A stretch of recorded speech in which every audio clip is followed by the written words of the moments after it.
Thank you for joining us for our study on the Book of Revelation here at Living Hope Church in Southwick, Massachusetts. We will be beginning momentarily. Please like our Facebook page or subscribe to our YouTube channel as we continue this study each week, and share this study with those who may be interested. This study is pre-recorded. If you have questions or comments, please comment on the video or email them to pastor@livinghopechurchag.org, and we will address questions received in our next broadcast. Enjoy the study.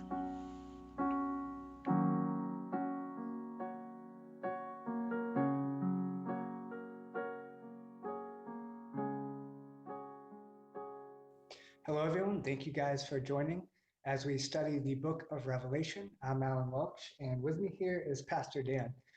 So I encourage you guys to grab a notebook and a pen. We're going to go deep into this very prophetic book. So what are we going to be looking at today, Pastor Dan?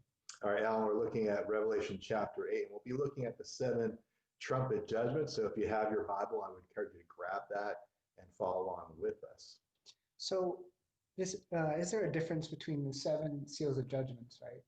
Yeah, so 7 seals and the 7 trumpets. Yes, there is a difference between those. There's actually 2 schools of thought when it comes to this particular, when it comes to the seals, trumpets, and bowl judgments. One school of thought is that they're all basically the same judgments being told in different ways, because there are some similarities between the two, and I've mentioned this in some of our previous teachings about this. But there's also a second school of thought on this, that these judgments kind of happen in chronological order, and they happen subsequently, and that each set of judgments becomes more intense as we get closer to the return of Jesus. So our study today will actually be taking it from the second approach, looking at the trumpets and the judgments as being their own separate judgments that take place later on. So let's take a look at it together. Alan, can you read the beginning of chapter 8? Sure. Starting in verse 1. When he opened the 7th seal, there was a silence in heaven for about a half an hour. And I saw the 7 angels who stand before God, and to them were given 7 trumpets. Then another angel, having a golden censer, came and stood at the altar. He was given much incense, that he should offer it with the prayers of all the saints upon the golden altar which was before the throne. And the smoke of the incense with the prayers of the saints ascended before God from the angel's hand. Then the angel took the censer and filled it with fire from the altar and threw it to the earth. And there were noises, thundering, lightnings, and an earthquake. So 7 angels who have had the 7 trumpets prepared themselves to sound. So the 7th trumpet, are they part of the 7th seal? Yeah, actually, the 7th seal opens up, and these trumpets are part of that 7th seal.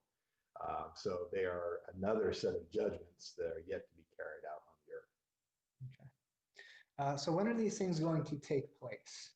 Well, many scholars look at these things as happening at the second half of the tribulation period, and mostly that's because in some of the previous seals, I believe it's the famine seal that was mentioned, the number of 1,260 days, which is about 3.5 years. And then also because of this period of silence where it kind of interrupts the 7th seal and then goes into a next series of trumpet judgments that they intensify as time goes on, signaling the imminent return of Christ. So yeah, to get on that, what is the silence that's taking place? It says that there's a silence that takes place for about a half an hour.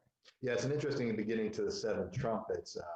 MacArthur says that from the beginning of the book of Revelation, it's been a very noisy book. So if you remember from reading like the very beginning in chapter 1 to pretty much, the seal judgments, it's like there's a lot of things happening. There's lightning, there's thunderings, there's earthquakes, there's 420 elders, there's 4 living creatures, crying out and worshiping God before the throne. And so there's a lot of noise, a lot of activity. And then all of a sudden we have this period of silence lasting about a half an hour.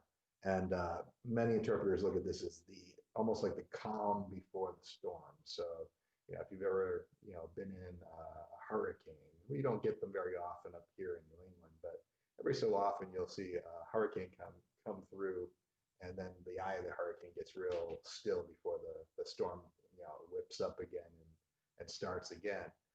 Or another way to describe it is kind of like when you take that deep breath before you jump and dive into the water. Yeah. It's that moment of silence. So it's almost like all of heaven is kind of holding their breath or just waiting in silence for that half an hour for the next series of judgments to take place. And that, yeah, the trumpets that are going to sound, it's going to be a loud, noisy judgment. Yeah, and you'll notice that, like, it get right after that, it says, there was a silence in heaven for half an hour, and then the angel threw, incense and fire down the earth, and then said there's all kinds of noise after that. So it's like quiet, and then it gets noisy again all of a sudden. Okay, so why are the judgments being announced with trumpets? This is really interesting. Noted Revelation scholar John Walvoord noted that trumpets have a prominent place in Israel's economy. So, like, they were used in a lot of aspects of life. So they were sounded whenever there was a public assembly for the people to get together. A trumpet was sounded. Trumpets were used to direct soldiers in war. They were used to signal important events in the calendar. They were sounded on the occasion of the giving of the law, the words of Moses. The trumpet was sounded at that time. It was also sounded on the first day of the month and the last day of the month in Jewish culture. And there's even a feast of trumpets. So, like, trumpets are a big deal. And then whenever a king was crowned, whenever a king would be anointed as king, whenever oil would be poured over his head and a crown be placed on his head, it was usually signified with trumpets. So what we're seeing here, the significance of trumpets would be very noted by the Jewish people and by Jewish Christians that, this is a significant event in what's happening with the world right now. And so it's kind of like this. It's like the sounding of these trumpets is kind of moving heaven and earth and heaven's armies into place to prepare for the coronation of Christ as king. So it's like a sounding, like a warning sound, basically. Yeah, trumpets were used for a lot of different things, and warning is one of them, but also to announce things. So whenever you see trumpets, there's a big part of this where there's an announcement, a declaration is taking place. Now, are trumpets the same as shofar, or is that like a... Yeah, I don't know. I mean, is there like a difference between announcing something with a shofar or a trumpet? I don't know. I just thought of that. Yeah, you'd have to kind of go back into it. And I don't know if, like, the only kinds of horns were shofar horns at that time. I seem to think that they did have the ability to form brass and to make actual trumpets. The kind of trumpets are not actually described here. We just know that they're sounded for a particular occasion. Okay. So I noticed that the trumpets are sounded by the angels instead of, as opposed to before, only the Lamb could open the seal, but now the angels are the ones who are sounding the judgment. Yes, and this is another observation for those that would say, okay, well, these are different than the seal judgment because, God is giving the trumpets to the angels to announce the judgment, to carry out the judgment, whereas the seals were opened by the Lamb, which, as we learned in Revelation chapter 4, is a picture of Christ himself. So in the seals, Christ is opening up the judgments, but in the trumpet judgments, God has given the trumpets to the angels to announce the coming of these judgments. So it says that in one of the trumpets that the angel is going to pour out fire and throw it to the earth, take incense from the altar and throw it to the earth. Yeah, now this is a picture of, if you're familiar with the activities of the priests in the temple, is that whenever there would be a time of prayer, there would be incense that would be offered up. And so that was usually taken from the altar, coals were put in there along with incense, and then it would be brought into the temple and offered as prayer. But here we see a little bit of a difference in the sense that an angel is going to the altar. He is collecting up fire or coals from the altar. And in addition to the prayers of the saints, he is casting it down to earth. And so what is this incense? And these are the prayers of the saints, as we saw in Revelation 5:8. The tribulation saints pray to the Lord to avenge their deaths. But also, there's another element to this too, because the book of James tells us that the prayers of a righteous man are powerful and effective; that they availeth much. Mm-hmm. So we're not just only talking about the prayers of the tribulation saints for to avenge their death, but we're also talking about the prayers of all the saints over the centuries. These are the prayers of the saints that have been stored up in heaven and then being answered on earth. So again, I'll say that one more time. These are prayers that are stored up in heaven, but then answered on the earth below. And they pray for four things, as we notice that the saints of God pray for. They pray for, number one, that Satan would be destroyed. That's the first thing. And then number two, their prayer is that sin would be defeated. And then number three, their deaths would be avenged. And then number four, for Christ to return. So those four things kind of make up the prayers of the saints. We see that to be the case here, even though it's not mentioned specifically in chapter 8.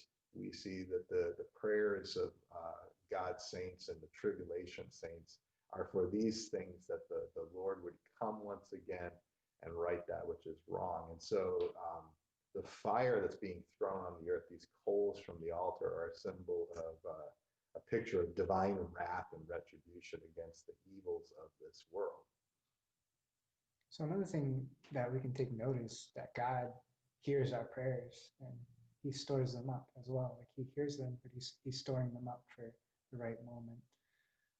Yeah, and there's a tendency too, I think anytime we've prayed, we've often wondered, well, is God really even hearing us? Mm-hmm. Is he even listening? Because the answer for us is not always immediate. And so we're kind of like, well, God must have forgot about that. And I don't know if you've ever experienced this yourself, but like maybe you've prayed something and then you don't get the answer till like years later, or months later. I don't know if you've ever experienced that. I've experienced that, yeah. Yeah, I've experienced that where like I've prayed for something and it didn't happen like right away. But then later on, I saw it actually take place, or God actually answered that prayer. And it was a reminder to me that, God's not on my timetable, but that I'm on his. Mm-hmm. I've often equated like the prayers that we make to God. It's kind of like, the U.S. Postal Service. It's like, it's not immediate. It's not express delivery. Sometimes it's, it takes a little bit longer. Mm-hmm. Because it's in God's timing, not ours. And we're kind of like, well, I guess God forgot. But the truth is he doesn't forget. Those three answers to prayer are always like yes, which is immediate, no, which means, he doesn't want to do that. And then there's the element of wait, where it doesn't mean that it's yes or no, but just to wait on the Lord for when he's going to carry it out. So what are the 7 trumpets? Like, what are the judgments that are about to take place? Yeah, so this is going to cover chapter 8 and 9. So we're going to do the first part today. And we're going to cover the part about the first 4 trumpets. But there's 7 in all. The first 4 deal with destroying the earth's ecology. So if you look at verses 6 through 12, they have to deal with destruction on the earth.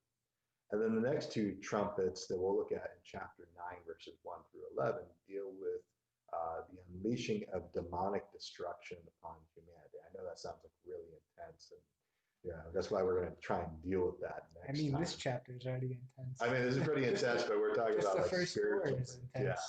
So, but the next 2 trumpets after the first 4 deal with demonic activity, and then the 7th trumpet has to do with the unleashing of God's wrath upon the earth in the 7 bowl judgments. So just like the 7th seal opens up to 7 trumpets, the 7th trumpet will open up to 7 bowls. So you'll have this progression that takes place. But we're only going to look at the first 4 today, and we'll go through each trumpet judgment verse by verse. So let's start with that. Let's take a look at verse 7, chapter 8, if you could do that. Sure. Going back to verse 7. The angel sounded, and hail and fire followed, mingled with blood, and they were thrown to the earth. And 1/3 of the trees were burned up, and all the green grass was burned up. So what is this? I know you said that this judgment is taking place on the earth. It's specifically taking place on the earth. Yeah, so here we have the angel sounding the trumpet there. And we see fire and hail mixed with blood thrown down to the earth. And it basically consumes a third of all vegetation on the planet. Now, Walford notes that this is very similar to, like, if you look back to Exodus chapter 9, verses 19 through 26, you'll see that this is kind of similar to one of the 10 plagues of Egypt. Remember that the Apostle John, when he wrote the book of Revelation, Jesus kind of and an angel kind of give him what to write, but he also looked back to the Old Testament for some of his inspiration, and some of the pictures in the Old Testament are definitely used in his writing in Revelation. Mm-hmm. So the plague of hail, one of the 10 plagues of Egypt against the Egyptians, when it fell, it killed both servants, livestock, and it actually stripped vegetation off of trees. Mm-hmm. And that could account for the blood as being part of hail. So sometimes when we think like fire and hail and blood mixed together, we kind of think of it as like this ball of like flaming blood, hail, which is kind of gross. But really what it could mean here is when it talks about the blood part, that it could be just the death and destruction, that the hail is so large when it falls that it brings destruction. It kills things when it hits them.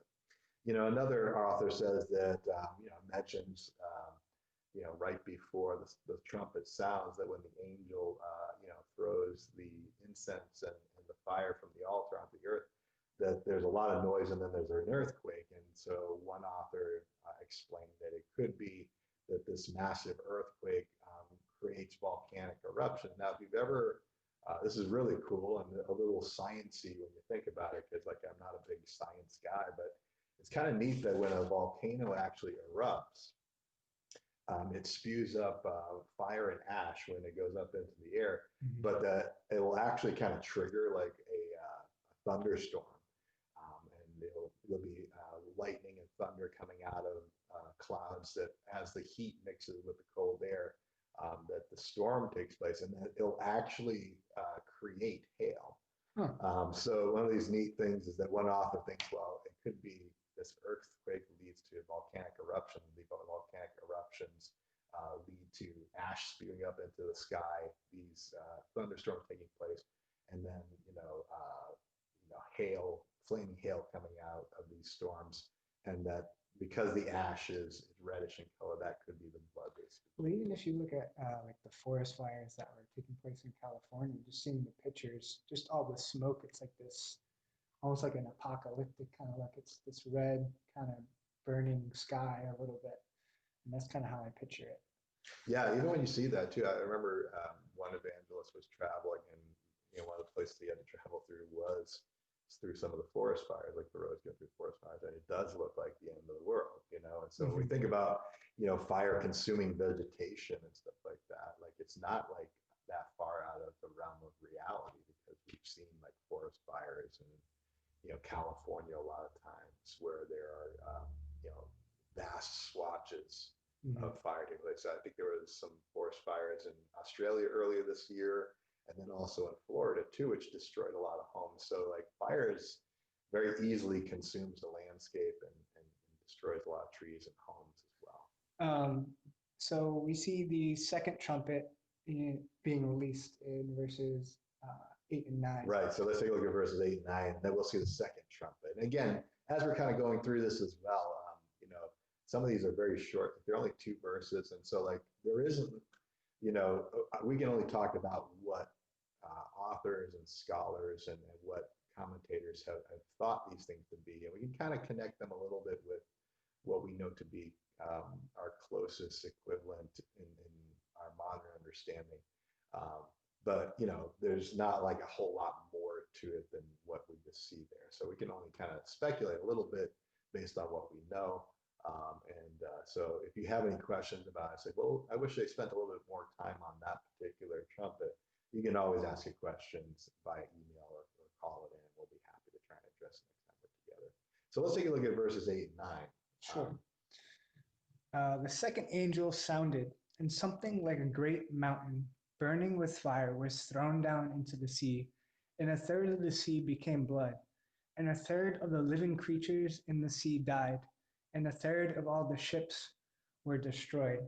Now it says a giant mountain falling into the sea. What do you think that is? I think it sounds similar to like an asteroid or like a comet coming down and hitting the Earth, similar to like how you would experience or not experience how you would picture dinosaurs becoming extinct. There was this great asteroid coming down and just blowing up half the Earth. Yeah, and that's what we can kind of look at too. It does sound like an asteroid impact, and that's one of the possible interpretations.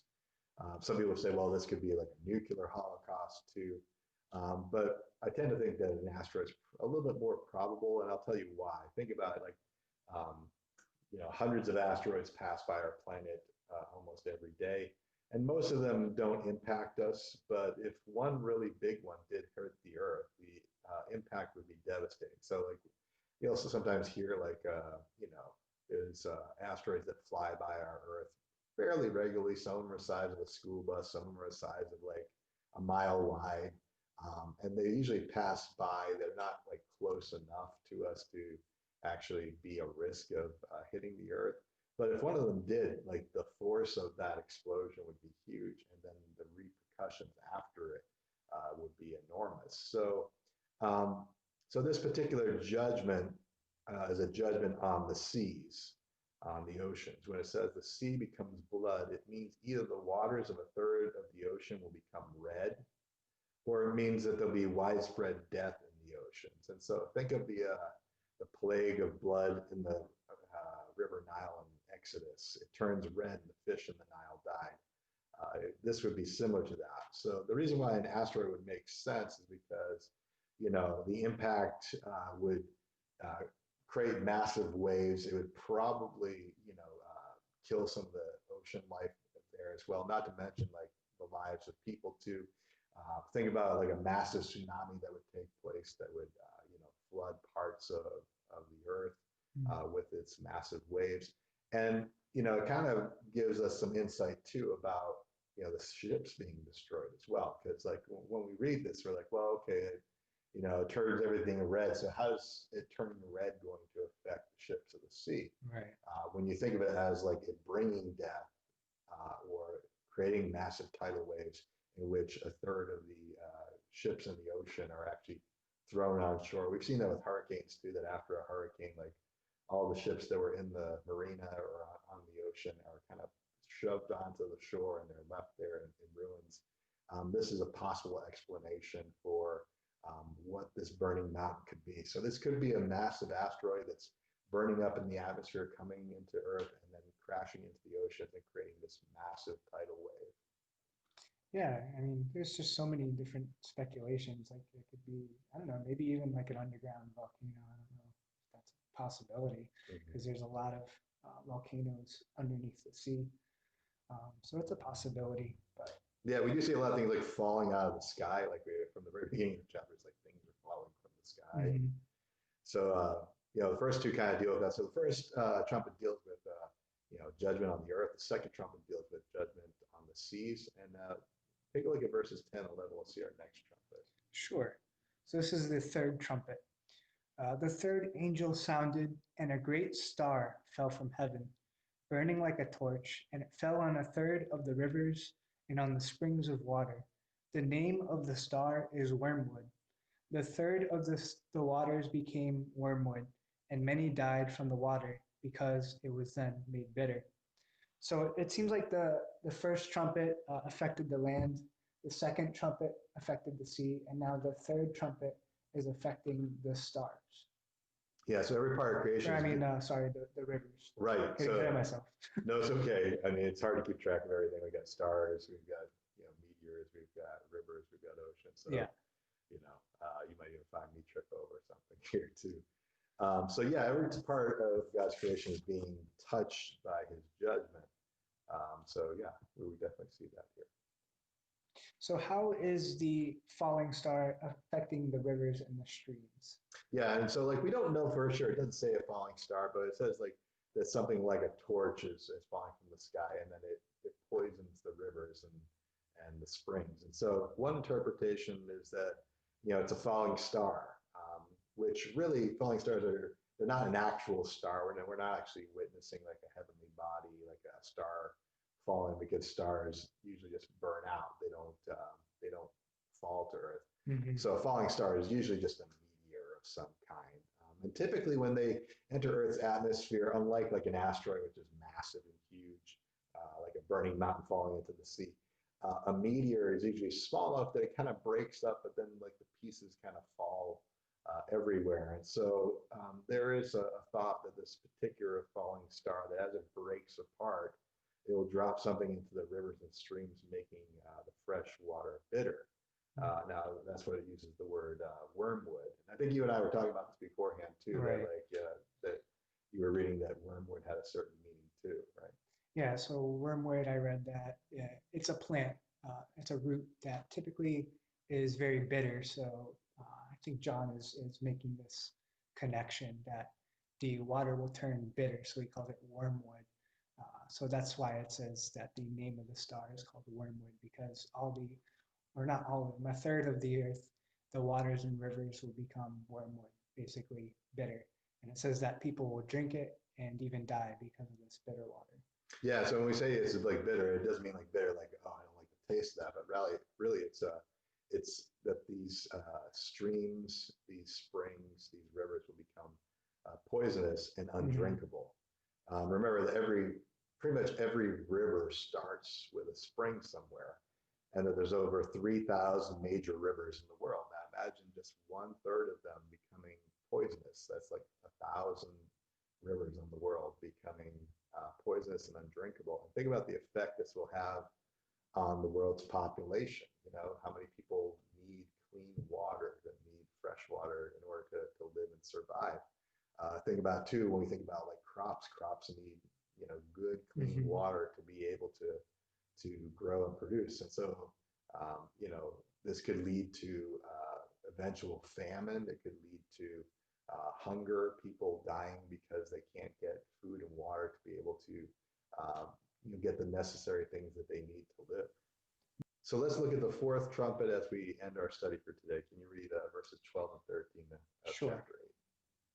Then the fourth angel sounded, and a third of the sun was struck, and a third of the moon, and a third of the stars, so that a third of them were darkened. And a third of the day did not shine, and likewise the night.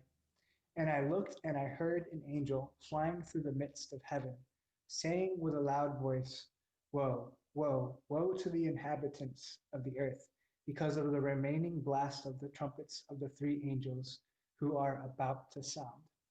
Now, I've heard some people say that these trumpets are more symbolic than actually literal. So, what do you think in accordance to the trumpets or the judgments being more symbolic as opposed to literal? Well, Revelation is a book of symbols, and some of them are obviously meant to signify something else. So, example, Jesus being referred to as a lamb. As we looked at the first 6 seals, we see the 4 horsemen. They're meant to symbolize something here. But in some cases, it would be a real stretch to make some of these things out to be anything more than what they appear to be. So when it comes to these 4 trumpets here, it's best to take them literally rather than take them as figuratively, because they really look like they're judgments that are going to be carried out upon the earth itself. And if they were more symbolic, the people of the earth later won't be trying to hide from these judgments because it's something that's taking place as literal. They're seeing it. So why would they hide if it was more symbolic? Yeah, and they wouldn't notice it. And Jesus actually mentions in Matthew 24 that, that there would be signs in the heavens, and that the sun would be darkened, and that the stars would no longer give off their light. And even in Joel 2, it says the sun would be darkened and the moon would be turned to blood before the great day of the Lord. Now, will it actually be turned to blood? No, probably not. It'll probably be that the moon will have that color to it, or it'll look like the moon is dying, or something to that effect. So whenever we see blood, it doesn't necessarily always, usually mean that. It usually means that it's symbolic for something dying or something, some kind of death taking place.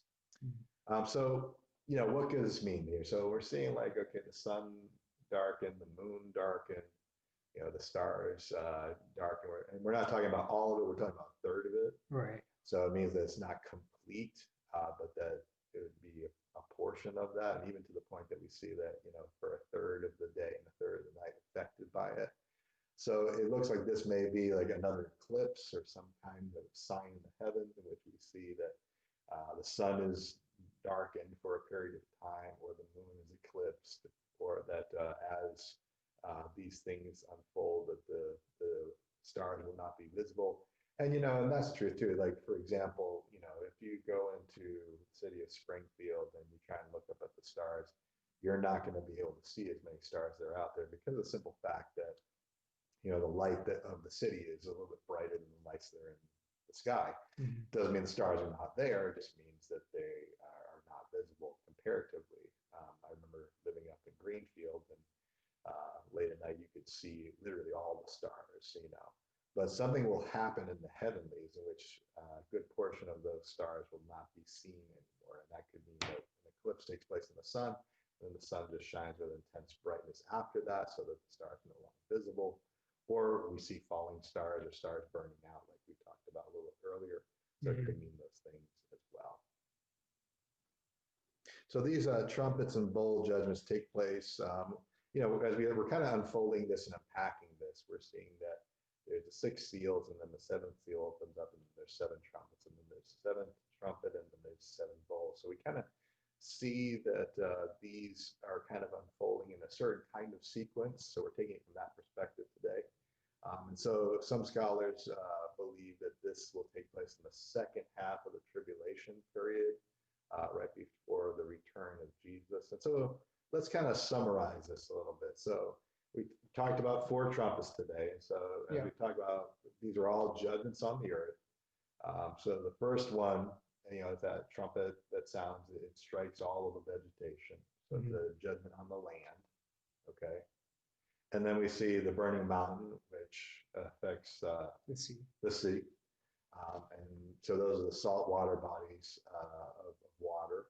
And then we see the third one is a judgment on the streams and springs and rivers. And so we see that taking place. So that's on the freshwater supplies of the earth. And then the fourth one is a judgment in the heavens, signs in the heavens that signal that the Lord's return is coming near. And we know that these should be actual literal symbols, because, as you mentioned too, it's visible for people to see, and that they'll recognize it, and that the people will notice these signs, and take notice of the fact that these are strange phenomena that's taking place, with the hope and the intent that people kind of turn their attention towards God. Now, we have an interesting verse too in verse 13 as well. Yeah, so in verse 13, as some of you may have noticed, if you're not reading the King James or New King James Version, instead of angel, it says an eagle flew around the earth, saying, "Woe to those on the earth," because of the 3 trumpets that are about to take place. Now, which is it? Is it an eagle or is it an angel? Right, is it an eagle, is it an angel? And it's funny too, because the Greek word that's used there does describe eagle. So it is possible that this is an eagle. But then there's also scholars that say, well, this is just kind of a mistranslation, that really should be angel and not eagle.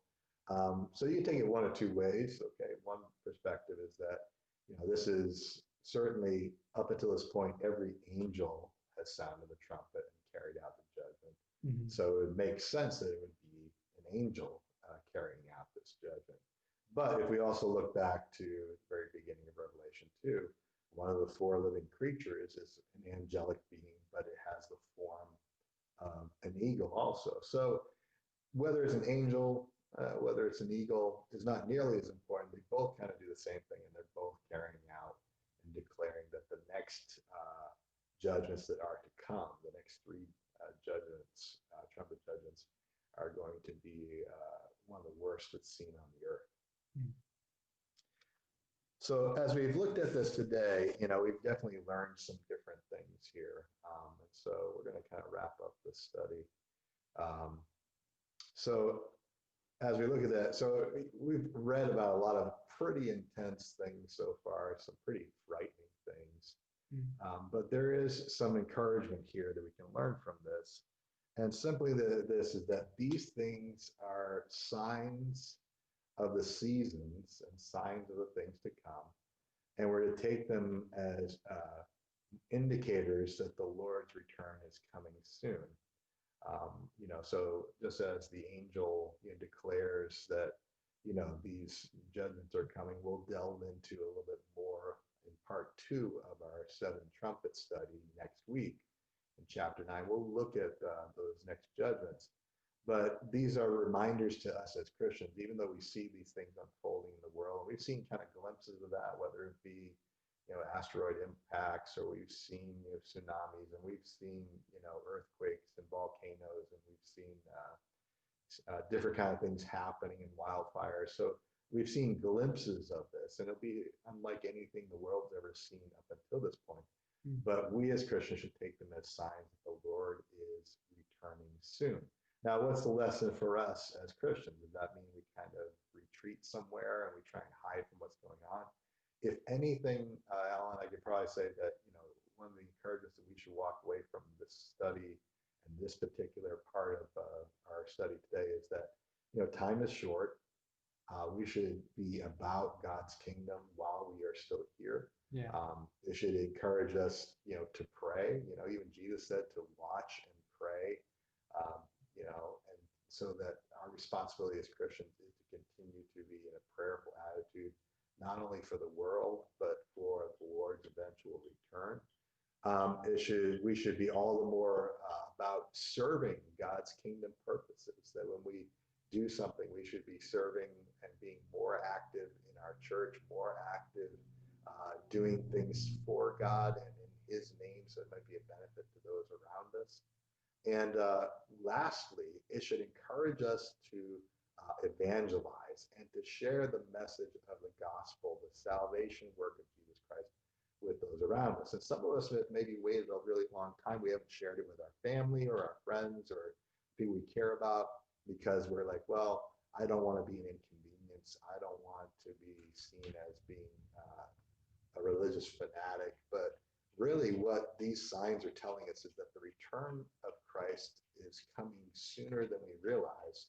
And once these things start to unfold, it'll be incredibly difficult to share and to be able to evangelize and reach the world. And once, time has come to its end, and once the day of the Lord, the day of judgment has come, there is no second chance after that. So it should really encourage us to share with people the love of Jesus and the message of Christ with them, and really have it be our passion, our compelling purpose going and sharing with them. I agree. And so that's all we have for today. If you guys have any more questions, maybe that we didn't address regarding the trumpets, maybe you want to know a little bit more about a trumpet that we went over, just leave a comment in the question box below, or email Pastor Dan at pastor@livinghopechurchag.org, or you can call the church at 413-569-1882. And we would love to hear from you too. And so whether it's a question or you just want someone to pray with you, we want to let you know that we're here for you. As far as questions go, we'll try and address it next time we're together. But we always want to remember you in prayer too. So if you're in need of prayer, we're here for you. Let's close our time in prayer. So let's do that.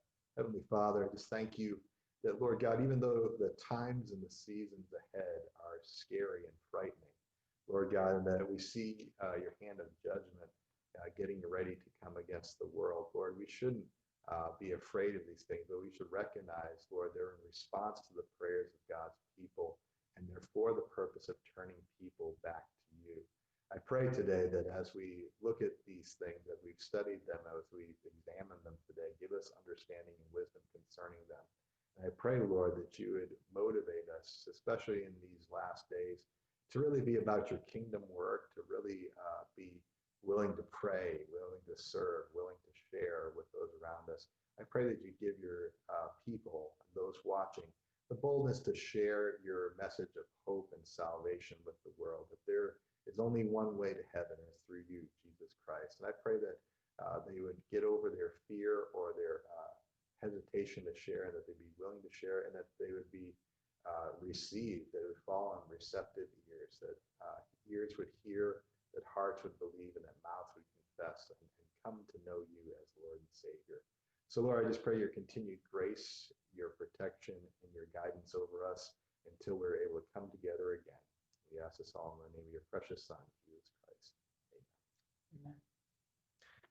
Thanks for tuning in with us, and we hope that you'll join us next week as we continue our study on the seven trumpets. God bless.